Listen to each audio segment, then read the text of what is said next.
intervention de Nathalie Debar pour l'échelle de la participation qu'on va accueillir. Je ne sais pas si elle est là. Oui, c'est bon? Bonjour, oui, je suis là. Bonjour. Je vais... voilà, je ne sais pas si vous me voyez.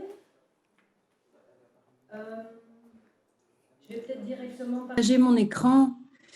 En fait, voilà, donc mon nom c'est Nathalie Delbar et je travaille au sein de l'ONG GeoMoon dont l'objectif est de favoriser le droit à la participation des enfants et nous réalisons des projets avec des élèves de 4e, 5e et 6e primaire. Et suite à cette présentation de Bernard De Vos, j'aurais voulu vous proposer de faire une petite auto-évaluation entre nous et de nous dire finalement où en sommes-nous dans la mise en pratique du droit à la participation. Donc, c'est vrai que la participation, pour qu'elle soit effective, comme l'expliquait Bernard De Vos, il faut que nous, adultes, on reconnaisse les enfants, les élèves comme de réels partenaires qui peuvent prendre leurs décisions. Et donc, il faut qu'on sorte de cette relation de pouvoir et de contrôle pour rentrer vraiment dans un partenariat démocratique. Et donc, parce qu'évidemment, si on leur demande leur opinion et puis qu'ils n'ont pas d'influence sur la manière dont leur opinion sera utilisée, alors la participation n'est que symbolique. Et donc, je ne sais pas si la Film Équipe pourrait lancer le sondage, mais donc je vous propose de choisir dans un des 5 niveaux, donc par rapport à la mise en œuvre du droit à la participation, est-ce que actuellement j'ai des connaissances superficielles et une conscience, je vois ce que c'est, ou j'ai la connaissance nécessaire pour agir, ou bien j'agis de manière sporadique, j'agis de manière systématique et volontaire, ou j'agis de manière naturelle. Donc, vous avez devant vous sur l'écran le sondage qui est lancé et je vous invite à y participer en choisissant un niveau et en appuyant sur le bouton soumettre.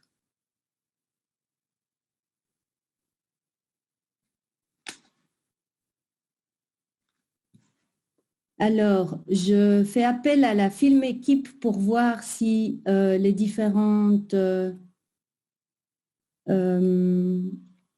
interventions, enfin, si le sondage est en train d'être rempli. C'est bon? Super. 60% du coup. 60%. Allez, oui. On essaye d'aller vers 100. Ce serait cool. Donc, à votre avis, voilà, même par rapport au projet que vous réalisez en collaboration avec des enfants, des jeunes, des élèves, est-ce que vous mettez en œuvre la participation? Et si oui, à quel niveau vous situez-vous aujourd'hui? Encore 10 secondes pour répondre. Vous avez été plus rapide tout à l'heure pour amener les objets.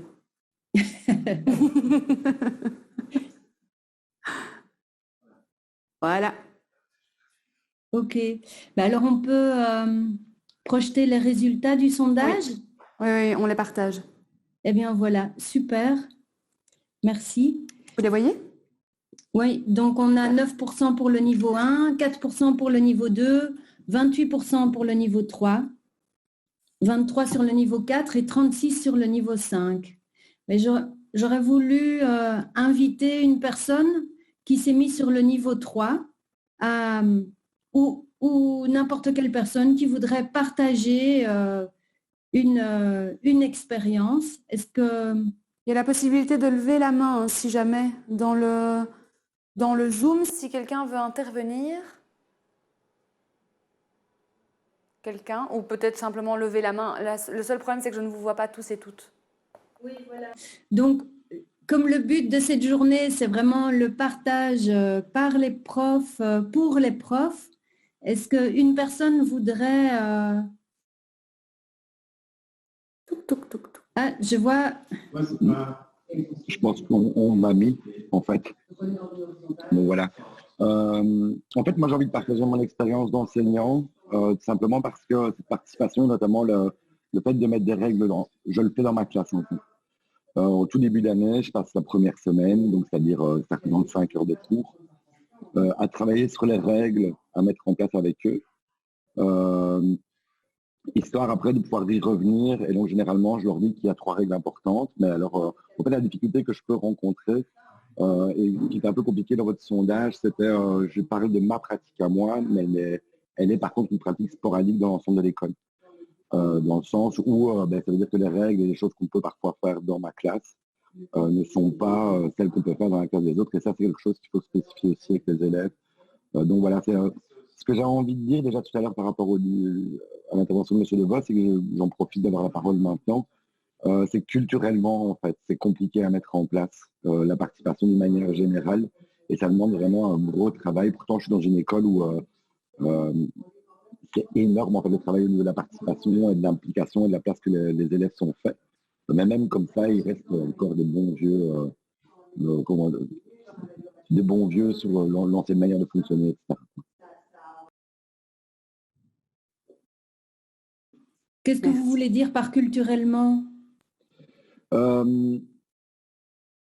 C'est-à-dire que culturellement, il y a un mode de fonctionnement propre au système scolaire. Et donc, je rejoins aussi là-dessus, il faut bien distinguer les enseignants du système scolaire, qui est dans une relation d'autorité verticale. Et que même certains enseignants et une majorité des enseignants dans mon école la mettent de manière horizontale, ça reste qu'il y a une hiérarchie scolaire, il y a certains nouveaux enseignants qui arrivent, par souci de facilité, souci d'intégration, etc., vont reproduire le modèle initial en fait, et pas partir de cette relation horizontale nécessaire. Et donc voilà, c'est des petites choses sur lesquelles c'est parfois un peu compliqué. Donc quand vous demandez sporadique ou pas, moi je le fais de manière naturelle dans ma classe. J'ai envie de dire 60-70% de mes collègues le font, mais par contre, ça reste très différent d'un prof à l'autre, et donc ça peut devenir un peu parfois schizophrénique pour les élèves en étant un peu fort dans les mots. Merci beaucoup pour ce témoignage. Est-ce qu'il y aura encore la place pour un deuxième témoignage, Cassie? Très rapide, oui. Est-ce que quelqu'un d'autre voudrait témoigner? Ah, je pense qu'il y a une main levée, oui. Claudine, c'est ça? Claudine, oui? Oui, bonjour. Mais personnellement, nous, c'est une réflexion qu'on a amenée au sein de notre établissement scolaire et tout ce qui a été dit depuis ce matin, c'est une action qu'on est en train de mettre en œuvre parce qu'on estime que toute la relation, comme l'a dit M. DeVos tantôt, part de ce ROI, mais part aussi du vécu de chacun. Et de plus en plus, nous sommes convaincus que l'interaction enseignant-élève passe par des règles communes, des règles qui s'imposent à tous au travers de la cohérence et du bien-être de la collectivité et pas de l'individualité. Donc nous, c'est un travail profond qu'on est en train de mener et de plus en plus, peu importe le degré, peu importe l'enseignant, il y a une forte majorité qui rejoint ce point-là et ça me conforte de vous entendre aujourd'hui. Voilà. Merci, merci beaucoup. Mais alors, juste pour terminer, je vais vous repartager alors mon écran pour vous montrer qu'il y a en fait une personne qui s'appelle Roger Hart qui a en fait conçu une échelle de la participation qui permet de voir, tiens, quels sont les différents niveaux de participation qui existent. Donc, comme je vous disais, si les enfants donnent leur opinion, mais qui n'ont pas d'influence sur la manière dont leur opinion est utilisée, mais alors la participation n'est que symbolique. Ce qui se passe aussi, c'est qu'il y a la maturité de l'enfant aussi à prendre en compte, pour prévoir en fait sa participation. Et donc, je voulais vous inviter en fait à prendre cette échelle avec vous dans les ateliers qui vont être donnés là maintenant et à réfléchir en sous-groupe, tiens, tel ou tel projet, à quel niveau se situe-t-il sur l'échelle? Est-ce qu'on est dans un cas où les enfants sont désignés et informés, ou est-ce qu'ils sont consultés et informés? Est-ce que le projet est lancé par les adultes et les décisions sont prises en consultation avec les enfants?